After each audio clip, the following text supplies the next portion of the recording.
அனைவருக்குமே வணக்கம். சற்று முன் கிடைத்திருக்கக்கூடிய ஒரு மிக மிக முக்கியமான செய்தி ஒன்று வெளியாகியுள்ளது.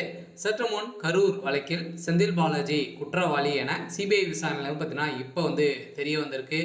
இந்த நிலையில் அவர் கொடுத்த வாக்குமூலத்தின் அடிப்படையில் அதிரடியாக திமுகவுடைய அறிவாலயமே பார்த்தீங்கன்னா பெரும் அதிர்ச்சியில் இருக்காங்க. சில முதல்வர் ஸ்டாலினுடைய கதை ஒட்டுமொத்தமாக முடிய போது சில செந்தில் பாலாஜி அவர்களும் முதல்வர் ஸ்டாலின் அவர்களும் இடையே இருவருமே பேசிய ஆடியோ வெளியே இருக்கு. இந்த ஆடியோவின் அடிப்படையில் அதிரடியாக திமுகவுக்கு ஒரு மிகப்பெரிய திருப்பம், ஒரு மிகப்பெரிய பின்னடை தேடி தந்திருக்காரு. இந்த நிலையில் தான் பார்த்தீங்கன்னா அதிரடியாக திமுக போட்ட வலையில அவங்களே பார்த்தீங்கன்னா கீழே விழுந்திருக்காங்க. இதன் அடிப்படையில் இப்போ செந்தில் பாலாஜி அவர்கள் தான் குற்றவாளி என நிரூபணமாயிருக்கு. இந்த அதனால் பார்த்தீங்கன்னா இப்போ திமுகவில் பெரும் அதிர்ச்சியில் இருக்காங்க.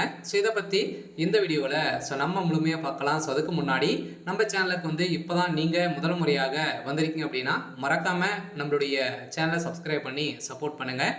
வாங்க வீடியோக்குள்ளே போகலாம்.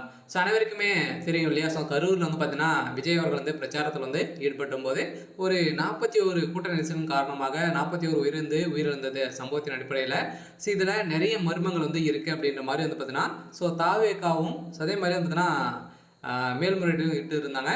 இதை தொடர்ந்து திமுக பார்த்தீங்கன்னா விஜய் அவர்கள் மீதே நிறைய குற்றச்சாட்டுகள்லாம் வைத்திருந்தாங்க. இருந்தாலுமே பார்த்தீங்கன்னா நிறைய எதிர்கட்சி தலைவர்கள் அனைவருமே பார்த்தீங்கன்னா திமுக மீது தான் குற்றச்சாட்டுகள் வைத்திருந்த நிலையில இப்ப சதுரடியாக இந்த கரூர் வழக்கின் மூலமாக செந்தில் பாலாஜி அவர்கள் தான் குற்றவாளி என நிரூபணமாயிருக்கு. இதனோட பேரில் இப்போ முதல்வர் ஸ்டாலின் அவர்கள் பார்த்தீங்கன்னா செய்த சம்பவம் இப்போ சட்டப்பேரவை கூட்டம் நடைபெறுது. இதுவும் பார்த்தீங்கன்னா நிறைய விதமான தீர்மானங்கள்லாம் நிறைவேற்றப்படுது. அந்த தீர்மானத்தின் அடிப்படையில் இந்த கேள்விகளுக்கும் முன்வைத்திருந்த நிலையில எடப்பாடி பழனிசாமி அவர்களும் பார்த்தீங்கன்னா அங்கு எதிர்த்து கேள்வி கேட்டு இருக்கக்கூடிய நிலையில அங்கு இரு தரப்புக்குமே பார்த்தீங்கன்னா மோதல்கள் ஏற்பட்டிருக்கு.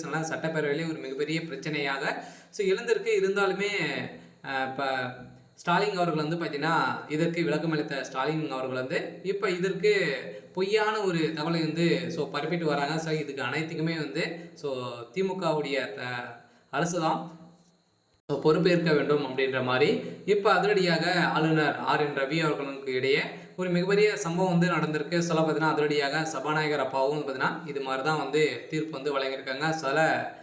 கட்டாயம் திமுகவுடைய கதை முடிய போது முதல்வர் ஸ்டாலின் அவர்களுக்கும் செந்தில் பாலாஜி அவர்களுக்கும் பார்த்தீங்கன்னா அதிரடியாக ஒரு மிகப்பெரிய சம்பவம் காத்திருக்கு. இருந்தாலுமே செந்தில் பாலாஜியுடைய அரசியல் வாழ்க்கைக்கே ஒரு முற்றுப்புள்ளியை வைக்கும் விதத்தெல்லாம் இப்போ சம்பவம் நடந்திருக்கு.